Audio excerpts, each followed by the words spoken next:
কিন্তু এতটুকু তো পারবে, আপনার কোন সাহাবীর কোলে দিয়ে রাখবেন, জালেম যখন আপনার বুকে তীর মারবে, আপনার বুকে বর্ষা মারবে, আর কিছু পারুক বা না পারুক, আর কিছু পারুক বা না পারুক, আমার বাচ্চাটাকে ঢাল হিসাবে আপনার বুকের সামনে পেতে তো ধরতে পারবে। জালেমের তীর এসে, বর্ষা এসে আমার বাচ্চার বুকটাকে ফরফর করে দিয়ে যাবে, কিন্তু আমার বাচ্চার প্রাণের বিনিময় হলো আপনার প্রাণ তো হেফাজতে থাকবে। কাল হাসরের ময়দানে আল্লাহকে গর্ব করে বলতে তো পারবো, আয় আল্লাহ, আমি শহীদের মা, আমার সন্তান তার জান কোরবান করেছে তোমার নবীর হেফাজতের জন্য। তাহলে তারা ইসলামকে কি পরিমাণ গুরুত্বপূর্ণ মনে করতেন চিন্তা করতে পারেন। ছোট ছোট বাচ্চা পর্যন্ত বায়না ধরে বসতো জিহাদে যাওয়ার জন্য। কখনো এমন হতো পায়ের আঙ্গুলে ভর দিয়ে দাঁড়াতো, স্বাভাবিকভাবে দাঁড়ালে সাইজ একটু কম দেখা যাবে, আঙ্গুলে ভর দিয়ে দাঁড়াতো যাতে দেখতে একটু লম্বা লাগে। আল্লাহ নবী তবু যদি তার সুযোগ করে দেয়। একবার তো এমন হলো, এক বাচ্চা সাহাবী বায়না ধরলে, ইয়া রাসূলুল্লাহ, আমারও নিয়ে যান না, এখনো বালিগ হয় না, আমাকেও নিয়ে যান না। নবী বলেন, আর তুমি এখনো ছোট, এখনো প্রাপ্তবয়স্ক হও নাই, আগে প্রাপ্তবয়স্ক হও, ম্যাচিউরড হও, তোমার বলতে হবে না, বলা ছাড়াই আমরা নিয়ে যাবো ইনশাআল্লাহ। সে বলছে, ইয়া রাসূলুল্লাহ, মায়ের থেকে বিদায় নিয়ে এসেছি, নিয়ে যান না, নিয়ে যান না। কিন্তু কোনোভাবে নবীর মন বলছে না। অবশেষে সে কৌশল করলো, ইয়া রাসূলুল্লাহ, আচ্ছা ঠিক আছে, আমাকে নিতে চাচ্ছেন না, কিন্তু আমার এলাকার ওই ছেলেটাকে তো নিলেন, ওরে তো নিলেন, ওর বয়স যদিও আমার চাইতে একটু বেশি, কিন্তু ইয়া রাসূলুল্লাহ, যুদ্ধে তো বয়স দরকার না, যুদ্ধে শক্তি দরকার, ওর গায়ের শক্তি কিন্তু আমার চাইতে বেশি না। আপনি একটা বার ওর সাথে আমাকে লড়াই করার সুযোগ দেন, মাত্র একবার। যদি হেরে যাই আর রিকোয়েস্ট করব না, যদি জিতে যাই আমাকেও কেন একটা চান্স দিবেন না, কারণ বয়সে বড় হলে কি হবে, শক্তি তো সে বড় না। আল্লাহ নবী সাল্লাল্লাহু আলাইহি ওয়াসাল্লাম অবাক হয়ে গেলেন, আরে বাচ্চা ছেলেটার কি আগ্রহ, মাশাআল্লাহ। নবী বলেন, ঠিক আছে, তাহলে এক রাউন্ড লড়াই হয়ে যাক, দেখা যাক কার বাহুতে কত বল, এটা প্রমাণ হয়ে যাক। আল্লাহ নবী সুযোগ করে দিলেন। সাহাবীরা অবাক, আরে দুইটা বাচ্চা এবার লড়াই করবে কেন? জিহাদের ময়দানে যাওয়ার সুযোগ পাওয়ার জন্য। আমাদের মতো না ভাগার জন্য দলিল খোঁজা, আমাদের মতো না নিজের পিঠ বাঁচানোর জন্য ধান্দা করা, বরঞ্চ নিজেকে আল্লাহর পথে উৎসর্গ করার জন্য কত চেষ্টা, কত কৌশল। অবশেষে লড়াই হলো। লড়াই আগ দিয়ে ছোট সাহাবীটা বড় সাহাবীর কানে আস্তে আস্তে বললো, ভাই আমার, কথা তো একটা বলে ফেলেছি, কিন্তু বাস্তবতা আমিও জানি, বাস্তবতা তুমিও জানো। তুমি যেমন বয়সে বড়, বয়সে বড় হলে তো শক্তিতেও বড়, বয়স বাড়লে তো শক্তি এমনি বাড়তে থাকে। সুতরাং তুমি যদি তোমার ফুল শক্তি আমার সাথে প্রয়োগ করো, আমি কুলাতে পারবো না, তোমার সাথে টিকতে পারবো না। কিন্তু দেখো, আল্লাহর জন্য কি একটা বার স্যাক্রিফাইস করা যায় না? আল্লাহর জন্য একটা বার কি বিনয়ী হওয়া যায় না? আরে নবী তো তোমাকে অনুমতি দিয়েই দিয়েছেন, কবুল করে নিয়েছেন। নবী একবার যাকে কবুল করেন তাকে আর প্রত্যাখ্যান করেন না, রিজেক্ট করেন না। সুতরাং তোমার তো কপাল খোলাই আছে, বন্ধ হবে না। কিন্তু আল্লাহর জন্য একটা বার যদি নিজেকে ছোট করো, এই ভাইটারা কপাল খুলে যাবে ইনশাআল্লাহ। এটা শুনে তারও মন ভুলে গেল, কথা তো অযোগ্য না, তার তো লস হবে না, কিন্তু অর একটু লাভ হবে। দুই ভাই হাতে হাত রেখে কাঁধে কাঁধ মিলে জিহাদের ময়দানে গিয়ে ইসলামের দুশমনদের বিপক্ষে লড়াই চালাবে। ব্যাস, এবার সে বললো, ভাই তুই টেনশন করিস না, বাকিটা আমি দেখে নেবো ইনশাআল্লাহ। লড়াই শুরু হলো। দুনিয়া সবাই ভাবলো ছোট মরিচেই মনে হয় জাল বেশি, ছোট সাহাবীরই মনে হয় শক্তি বেশি, কিন্তু আসলে ছোটটার শক্তি বেশি এমন না, বড়টা ইচ্ছাকৃত ভাবে হেরে গিয়েছে, নিজেকে বিনয়ী করে আরো একজন ভাইকে ময়দানে যাওয়ার সুযোগ করে দিয়েছে। এমনকি আপনি যদি চিন্তা করেন, এই উম্মতের ফেরাউন বলা হতো যাকে, সে আবু জাহাল পর্যন্ত মারা গেল কার হাতে? ছোট দুইটা বাচ্চার হাতে, মুআয আর মুআওয়াজ। কেন গিয়েছিল তারা যুদ্ধের ময়দানে? আরে বাচ্চা মানুষ যুদ্ধের মাঠে কাজ কি? কেন গিয়েছিল? গিয়েছিল কেন? বুখারী খুললেই পেয়ে যাবেন, তারা নিজেরাই ব্যাখ্যা করেছে। যখন সাহাবী আব্দুর রহমান বিন আওফকে জিজ্ঞেস করেছিল, চাচা একবার দেখান আবু জাহালকে, তিনি বলেছিলেন, আরে ভাতিজা, আবু জাহালকে দেখে তোদের কাজ কি? সে যুদ্ধের সেনাপতি, কুরাইশের সর্দার। তখন এই দুই বাচ্চা ব্যাখ্যাটাই দিয়েছিল, চাচা শুনেছি শুনেছি সে আল্লাহর নবীকে গালি দেয়, আল্লাহর নামে কসম করেছি একবার যদি ওর দেখা পেয়ে যাই, হয়তো ওরে জাহান্নামে পাঠাবো, না হলে নিজেরাই জান্নাতে চলে যাবো। কিন্তু ও বা আমরা যার কপালে আগে মরণ লেখা, সে মরার আগ পর্যন্ত আর পিছু ছাড়বো না। এমনকি বাচ্চাগুলো আবু জাহালকে সাইজ করার পরও লড়াই থামায় নাই, লড়াই চালিয়ে যাচ্ছিল। এক পর্যায়ে তাদের একজনের হাতে কোপ লেগেছিল, তবে হাত কেটে শরীর থেকে পড়ে নাই, হাতটা নিজের শরীরের চামড়া আর হালকা গোশতের সাথে ঝুলছিল, হাড্ডি কেটে গেছে, কিন্তু লুটিয়ে পড়ে নাই, এভাবে এভাবে ঝুলছে। এখন আরেক হাত দিয়ে তো লড়াই চালিয়ে যেতে হচ্ছে, লড়াই থামিয়ে দিলে খালি হাত না, কল্লাও যাবে, কল্লা এক হাত দিয়ে লড়াই করছে। কিন্তু এক হাত দিয়ে লড়াই করলে কি হবে? আর এক হাতে যেই কয়বার টান লাগছে তার কলিজাটা মোচড় দিয়ে উঠছে। এমনিও দেখবেন কাটা জায়গার এই এক ঝামেলা, যদি সেখানে একটু টাচও লাগে ভেতরে কেমন জানি মোচড় দিয়ে উঠে। আর তার তো বিশাল কাটা কেটে গিয়েছে, একদিকে রক্ত গড়িয়ে পড়ছে। এভাবে রক্ত গড়ালে এমনি শরীর দুর্বল হয়ে যায়, তার মধ্যে এতবার যদি টান লাগে, এতবার যদি নাড়া লাগে, তাহলে ভেতরের শক্তি, হিম্মত, মনোবল এমনি নষ্ট হয়ে যায়। এই জন্য তিনি যখন দেখলেন তার হাতই বাধা হয়ে দাঁড়াচ্ছে, জিহাদের পথে শক্তি অর্জনের ক্ষেত্রে বাধা হয়ে দাঁড়াচ্ছে, নিজের হাতটাই জমিনে রেখে নিজের পা দিয়ে পাড়া দিয়ে একটা টান দিলেন এদিক থেকে। টানের সাথে সাথে হাতটা শরীর থেকে আলাদা হয়ে গেল। অবশেষে আর এক হাত দিয়ে বীরের মতো লড়াই চালিয়ে গেলেন। তাহলে নিজের হাত নিজে শেষ করে দিচ্ছে, তবুও লড়াই কিন্তু থামাচ্ছে না, লড়াই চালিয়ে যাচ্ছে। এমনকি সব বাদ দেন, বদরের ময়দানের হালতটা দেখেন না, আল্লাহ নবী নিজে পর্যন্ত শেষ দায় লুটিয়ে পড়ে আল্লাহকে বলছে, আল্লাহ আজকে যদি মুসলমানদের এই কাফেলা শহীদ হয়, এই পৃথিবীতে আর কোনদিন আপনার ইবাদত হবে না, কোনদিনও না। আল্লাহুম্মা ইন তাহলিক হাযিহিল ইসাবা মিন আহলিল ইসলাম লাম তুবাদ ফিল আরদ। তাহলে চিন্তা করেন এই কাফেলার বেঁচে থাকার কত দরকার। মুসলমান তখন দুনিয়ায় কয়জন, সব মিলা মুসলমান কয়জন, এর মধ্যে যারা আছে তার মধ্যে সর্বসেরা মুসলমানরাই তো সেখানে, এমনকি নবী নিজে সেখানে। অথচ ইসলাম এখনো পরিপূর্ণ হয় নাই, অথচ কোরআন তখনো পুরো নাজিল হয় নাই, মাত্র তো দ্বিতীয় হিজরি। ইসলাম পুরো হতে হতে কত বছর লেগেছে, মাত্র তো দ্বিতীয় হিজরি, এখনো তো অধিকাংশই বাকি। তারপরও চিন্তা করেন, নবী কিন্তু পালান নাই, সাহাবীরা কিন্তু সরেন নাই। নিজেদেরকে বাঁচতে হবে, নিজেরা না বাঁচলে ইসলামের কি ক্ষয়ক্ষতি হবে এগুলো চিন্তা করে জিহাদের ময়দান থেকে এক কদম সরেন নাই। অথচ আপনি, আমরা কিভাবে, আমরা মরে গেলে তো ইসলাম শেষ, আমরা মরে গেলে তো সব শেষ। এজন্য আমাকে বাঁচতে হবে, আমাকে টিকতে হবে। এজন্য প্রয়োজনে দালালি করা লাগলে দালালি করব, চাটাচাটি করা লাগলে চাটাচাটি করব। যখন যে নেতা আসে প্রয়োজন ওর পিছে পিছে ঘুরবো, যে কোনো মূল্যে নিজের পিঠ বাঁচাবো, নিজের পকেট বাঁচাবো, নিজের পেট বাঁচাবো, কারণ আমি মরে গেলে তো সব শেষ হবে। অথচ আল্লাহর দিন আল্লাহই তার গায়বী কুদরত দিয়ে হেফাজত করেছেন। আমাদের ভেতরের এই মানসিকতার কারণে কখনো আমেরিকা চাপে জাতির উপর, কখনো ইন্ডিয়া চাপে জাতির উপর, কখনো ইন্ডিয়ার দালালরা আগায় যায়, কখনো আমেরিকার দালালরা আগায় যায়। কেন? কারণ আমাদের নজরে এখন আর আসমান ওয়ালের উপর থাকে না, আমাদের নজরও এর ওর উপরে চলে যায়। এজন্য যে জোর দেখাতে পারে মূল্যকও তার হয়ে যায়। বাংলায় বলে না, জোর যার মূল্যক তার। অথচ নজর যদি থাকতো আসমান ওয়ালের উপরে, এই পৃথিবীর বাদশাহী থাকতো এখনো আমাদের কাছে। যে আল্লাহর হয়ে যায় গোটা দুনিয়া তার হয়ে যায়, যে আল্লাহর হয় না কোনো কিছুই আর তার হয় না। দুনিয়ার গোলাম হলে কি হয়, দুনিয়া আপনার সাথে ওই কুত্তারে যেভাবে দুইটা হালুয়া রুটি দিয়া একটু গোস্ত টোস্ত হাড্ডি টাড্ডি দিয়া খুশি রাখেন, এভাবে দুনিয়া আপনার খুশি রাখে। আর কেউ যদি আল্লাহর হয়ে যায় তবুও দুনিয়া আসে তার কদমের সামনে লুটিয়ে পড়ে। আল্লাহ নবীর কাছে দুনিয়া আসে নাই, কম এসেছে নাকি, কিন্তু এর জন্য আল্লাহ নবীকে নিজের মাথা নত করতে হয় নাই, ওই দুনিয়া কদমের তলে এসে পড়েছে। একদিকে এসেছে আর একদিকে বের করে দিয়েছেন, আল্লাহর পথে অকাতরে দান করেছেন। কিন্তু কেউ যদি দুনিয়ার পেছনে ছোটে, কি পরিমাণ পদে পদে বেইজ্জতি, লাঞ্ছনা, কত কথা শোনা, কত জুলুম সওয়া, কত কিছু লাগে। তাহলে মান্নাহুল মাওলা ফালাহুল কুল, যে আল্লাহর হয়ে যায়, আল্লাহ যার হয়ে যায়, কুল কায়নাত তার হয়ে যায়। সুতরাং নিজেদের জীবনকে বেশি দামি ভাববেন না আল্লাহর দিনকে বেশি দামি ভাববেন? বর্তমান দুনিয়ায় মুসলমান কিন্তু কম নেই, তাই না? 200 কোটির চাইতে বেশি মুসলমান আছে। এরপর ইসলামের দুর্দশা কেন? যেই দুনিয়ায় 200 কোটির বেশি মুসলমান থাকে, ওই দুনিয়ায় আমাদের প্রথম কেবল ইহুদিদের দখলে থাকবে কেন? যেই দুনিয়ায় 200 কোটির বেশি মুসলমান থাকে, 100 বছরের বেশি হয়ে গেল, খেলাফত থাকবে না কেন? যেই দুনিয়ায় 200 কোটির বেশি মুসলমান থাকে, আল্লাহর গালি দেওয়া হবে কেন? নবীকে অপমান করা হবে কেন? কোরআনকে পর্যন্ত পায়ের তলায় ফেলে পিষ্ট করা হবে কেন? যেই দুনিয়ায় 200 কোটির বেশি মুসলমান থাকে, এই দেশে দেশে মুসলমানের রক্তই বা ধরবে কেন? আরাকানে তাকান মুসলমানের রক্ত, কাশ্মীরে তাকান মুসলমানের রক্ত, চীনে জিনজিয়াংয়ে তাকান মুসলমানের রক্ত, আফ্রিকার মালি সোমালিয়া তাকান মুসলমানের রক্ত, সৌদানে তাকান মুসলমানের রক্ত, ফিলিস্তিনে তাকান মুসলমানের রক্ত, ইয়ামানে তাকান মুসলমানের রক্ত। এই যে পৃথিবীর পূর্ব থেকে পশ্চিম, উত্তর থেকে দক্ষিণ, এত রক্ত কেন ঝরবে? এত রক্ত কেন ঝরবে? এমনকি আর কত লক্ষ মা বোনকে বেইজ্জতির শিকার হতে হবে, আর কত শিশুকে পর্যন্ত নির্মমভাবে হত্যা করা হবে।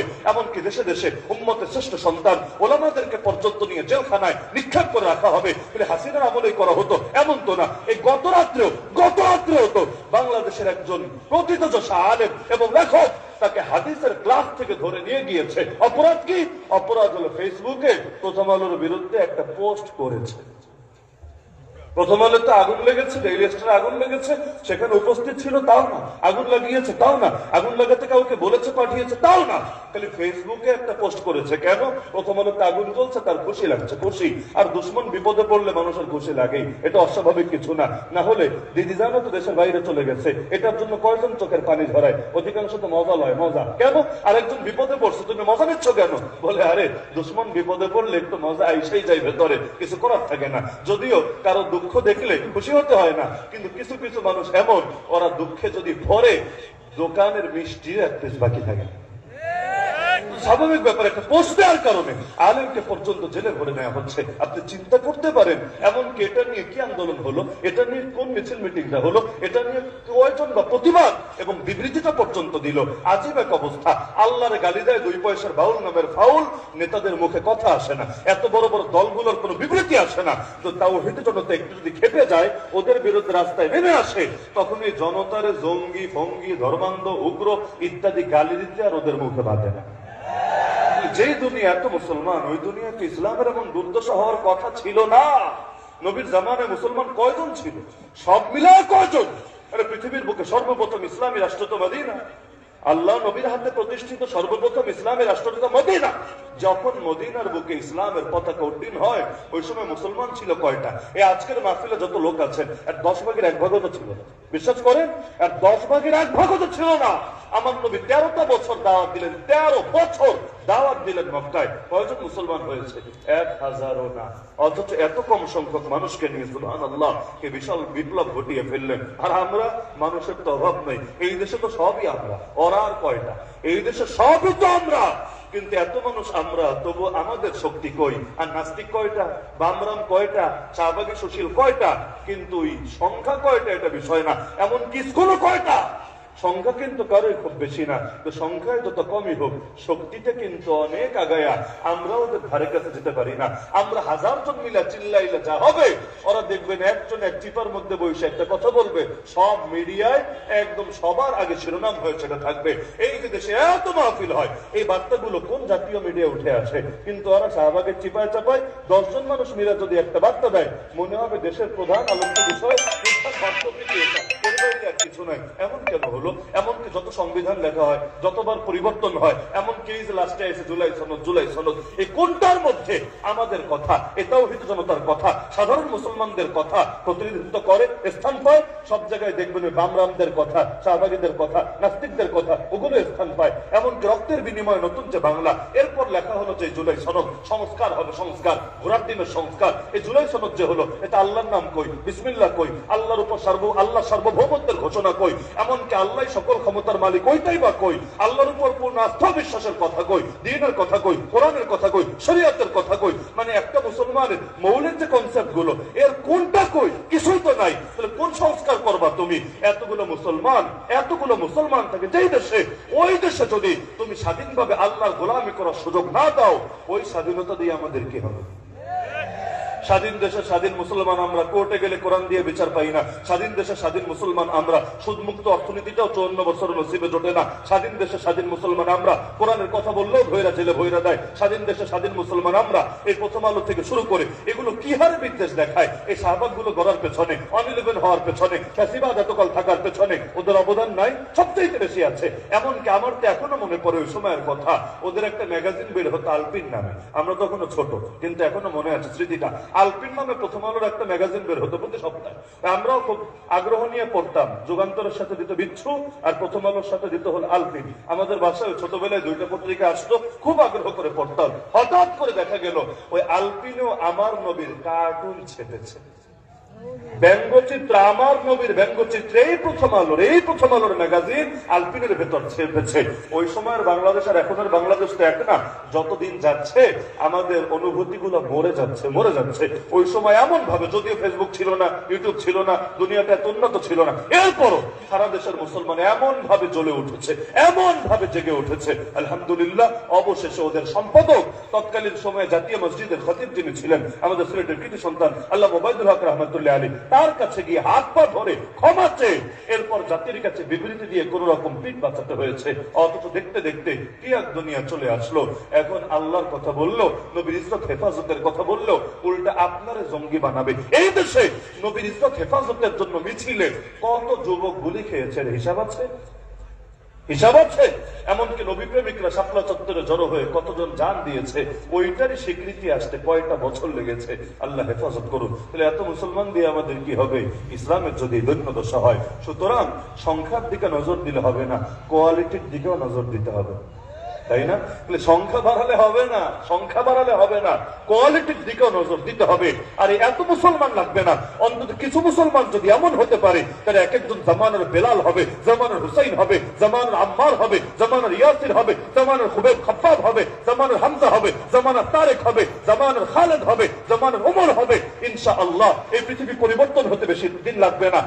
অতি শীঘ্রই দেখবেন এই বিশ্ব আবারও ইসলামের বিশ্ব হয়েছে, এই দেশ আবারও ইসলামের দেশ হয়েছে। এমনকি জানেন কিনা জানি না, এই দেশেও কিন্তু এক সময় আমাদের পতাকা ছিল। এই দেশ মানে এই অঞ্চল, দেশটা হলো মাত্র 54 বছর, কিন্তু অঞ্চলের বয়স তো 54 না, এই অঞ্চলের বয়সকে 54 বছর নাকি? আপনাদের মোমেন সাহেবের বয়স কত হিসাব করেন না। এই যে জমিদার বাড়িগুলো ঈশ্বরগঞ্জে নাই, ঈশ্বরগঞ্জে গৌরীপুরে জমিদার বাড়ি না, আমি নিজেও তো দেখেছি। এই জমিদাররা কবে জমিদারি করেছে? 71-এর পরে নাকি? এরও বহু আগে। এই অঞ্চলে এক সময় সুলতানি আমল যখন ছিল, যারা ইতিহাস পড়েছেন শব্দটা চিনবেন, সুলতানি আমল, বেশ আগের কথা বলছে, মধ্যযুগের কথা। সুলতানি আমলে এই অঞ্চলে যে পতাকা ছিল, সেই পতাকার মধ্যে লেখা ছিল লা ইলাহা ইল্লাল্লাহ মুহাম্মাদুর রাসূলুল্লাহ। উপরে ছিল 4 তারা। ব্যাকগ্রাউন্ডের কালার এটা ঠিক আছে, কালো ছিল না, সাদাও ছিল না, নীল ছিল। তো কালার যাই হোক, কালারটা তো মুখ্য বিষয় না। কিন্তু ভাবতে পারেন এই অঞ্চলের আকাশও একসময় কালেমার পতাকা পথ করে উঠতো, আর আজকে কালেমার পতাকা উড়াইলে আপনারা মুসলমানই বলবে জঙ্গি। হিন্দু খ্রিস্টান লাগবে না, মুসলমান। হ্যাঁ, ব্রাজিলের পতাকা উঠান, আপনি ক্রিয়ামোনা, আপনি ফ্রান্স, ইটালি, জার্মানি, স্পেন, ওদের পতাকা উঠান, আপনারা বলবে কত ভালো একটা ছেলে, সবকিছুর খোঁজ খবর রাখে। আর আপনি কালেমার পতাকা খালি উড়ান, দেখবেন আপনারাই সবার আগে জঙ্গি বলে। হচ্ছে নাকি? হচ্ছে না? কালেমা এত খারাপ হয়ে গেল, কালেমা এত নিকৃষ্ট হয়ে গেল। একটা কাপড়ের মধ্যে যাই থাকুক সেটা সমস্যা হয় না, তাহলে কালেমা লিখে দিলেই সেটা খারাপ হয়ে যায়, সেটা জঙ্গিবাদ হয়ে যায়, সেটা সন্ত্রাসবাদ হয়ে যায়। নাউযুবিল্লাহ মিন যালিক। আমার সব কথার মূল কথা, এভাবে দিন চলতে পারে না। আমাদেরকে জাগতে হবে, আমাদেরকে ঘুরে দাঁড়াতে হবে। আরে কিছু মানুষে সাহস করে দাঁড়ায় গেলে দেখেন না, জালেমরা টিকতে পারে না। আরে সবাই তো আবু সাইদ হয় না, সবাই তো মুক্ত হয় না। কিছু মানুষ আবু সাইদ মুক্ত হয়ে গেলেই জালেমরা তাদের গতি পর্যন্ত টিকাতে পারে না। কিছু মানুষ ওসমান হাদি হয়ে গেলে, আরে মহব্বত কারে কয়, মানুষের দেখতে আর বাকি থাকে না। আরে কি হতো ওসমান হাদি বেঁচে থাকলে? কি হতো? সর্বোচ্চ একজন এমপি হতো, যেটা চেয়েছিল, সর্বোচ্চ একজন এমপি হতো। কিন্তু যখন এই হকের পথে থাকতে গিয়ে, সঠিক কথাগুলো বলতে গিয়ে, ইনসাফের বাণী উচ্চারণ করতে গিয়ে তাকে নির্মম ভাবে গুলি করা হলো, শহীদ হলো। খালি এমপি না, এই জাতির হৃদয়ের বাদশা হয়ে গেল। তো লসটা কোথায়? লসটা কোথায়? কেউ যদি সত্যের পথে থাকতে গিয়ে জান দেয়, আমি তো মনে করি সে কোনো লসে নাই। আল্লাহ নবী সাহাবীতে 1-2 না রে ভাই, প্রায় 2 লাখ। কয়জনকে চেনেন? কয়জনের নাম জানেন? কিন্তু যারা নবীকে চেনে, বেলালকে চেনেন এমন কে আছে? যারা নবীরা ভালোবাসে, হুসাইনকে ভালোবাসে না এমন কে আছে?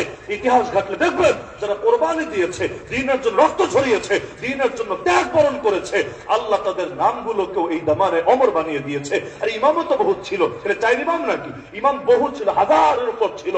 কিন্তু এর মধ্যে 4 ইমাম এমন অমর কিভাবে হয়ে গেল? আর খালি জ্ঞান বেশি বলেই হয়েছে এমন না, জ্ঞানওয়ালাও আরো বহুত ছিল। কিন্তু আল্লাহ তাদের কেমন কিছু কোরবানির জন্য কবুল করেছেন। আর ইমাম আবু হানিফা খালি জ্ঞান দিয়ে বড় হয় নাই, আল্লাহর বান্দা, নিজের আদর্শ রক্ষা করার জন্য কারাগারের ভেতর লাশ পর্যন্ত হয়েছিল। লাশ, ওই আল্লাহর জন্য যখন নিজেকে লাশ পর্যন্ত পরিণত করেছে, আল্লাহ তাদের মানুষের দিলের বাদশা বানিয়ে দিয়েছে। তাহলে সুতরাং ইসলামকে নিজের জীবনের চাইতে বেশি গুরুত্ব দিতে শেখেন। ইসলামের জন্য যদি জান দেওয়া লাগে, হাসি মুখে জান দেওয়ার মানসিকতা রাখেন। আমি মনে করি পৃথিবীতে যেই পরিমাণ মুসলমান আছে, সকলে যদি ইসলামের জন্য জান দেওয়ার মানসিকতা রাখতে শুরু করে, পৃথিবীর আর কোন শক্তি নেই মুসলমানদের দবায় রাখতে পারবে। গুলি দিয়ে, অস্ত্র দিয়ে যে জাতিকে দমানো যায় না, এটা তো 2024 আপনাদের চোখে আঙ্গুল দিয়ে দেখিয়ে দিয়েছে। পুলিশের কাছে অস্ত্র কি কম আছে? আর্মির কাছে গুলি কি কম আছে? সরকারের কাছে বোমা টোমা কি কম আছে? কিন্তু খালি অস্ত্র থাকলেই হয় না, অস্ত্র থাকলেই হয় না। জাতি যখন বাঁধ ভাঙা জোয়ারের মতো সামনে নেমে আসে, কয়জনকে মারবে, কয়জনকে ধরবে? এই যে 3000 আলেমরে বছরের পর বছর জেলে ফেলে রেখেছে, আপনি কি ভাবেন? আপনি কি ভাবেন এই দেশে যে 14 কোটি মুসলমান আছে, 14 কোটির বেশি আছে, তাও ধরেন অন্তত 14 কোটি কোটি মুসলমান আছে, এর মধ্যে মাত্র 14 লাখ, মাত্র 14 লাখ যদি রাস্তায় নেমে এসে বলতো আমাদের একটাই কথা, সেটা হলো মাথা ছাড়া দেহ ভালো থাকতে পারে না, আমাদের মাথার তাজ আলেমরা জেলে থাকবে আর আমরা ঘরে বসে বসে চকলেট চা পাবো, এটা হতে পারে না। সুতরাং হয়তো তাদেরকে আমাদের কাছে ফেরায় দিবা, না হলে আমাদেরকেও তাদের কাছে নিয়ে যাবা। তোমাদের জেলে কত জায়গা আছে আমরা দেখতে চাই, তোমাদের বন্ধুকে কতগুলি আছে আমরা গুনতে চাই। হয়তো তাদেরকে ফেরা দাও, না হলে আমাদেরকেও তাদের কাছে নিয়ে যাও। এভাবে যদি এক দফা এক দাবি নিয়ে নামতো, সরকার পাপ ডেকে আলেমদের ছেড়ে দিতে বাধ্য হতো। কিন্তু আমি খায়ার পয়রা বেঁচে থাকলেই তো হইল। আরে আল্লাহ রেখে গালি দিলে দেখ না, নবীরে দিলে দেখ না, ইসলামী শাসন কায়েম হলে হোক না। এই যে 250 বছরের বেশি ইসলামী শাসন নাই এই বাংলায়, 1757 থেকে আজ 2025 প্রায় শেষ। এই যে 250 বছরের বেশি ইসলামী শাসন নাই, কি জবাব দিবেন আল্লাহর কাছে? ইসলামী শাসন কায়েমের জন্য আপনার কি উদ্যোগ, আমার কি উদ্যোগ, আপনার কি চেষ্টা, আমার কি চেষ্টা? আল্লাহ সাধ্যের বাইরে বোঝা চাপায়া দেন না, কথা ঠিক আছে, তো যতটুকু সাধ্যে আছে সেটাতে ছাড়ও তো দেন না। যেই দেশে অন্তত 90% মানুষ মুসলমান, ওই দেশে যদি বলে সাধ্য নাই, ওই দেশে যদি বলে শক্তি নাই, ওই দেশে যদি বলে সক্ষমতা নাই, এইটার চাইতে চরম মিথ্যার কিছু হতেই পারে না। আরে চেষ্টা সর্বোচ্চটা করে দেখেন না, ইনশাআল্লাহ আপনাদের বিজয়কে ঠেকায় রাখতে পারবেন। সুতরাং শুধু সংখ্যা না, কোয়ালিটির দিকেও নজর দেওয়ার চেষ্টা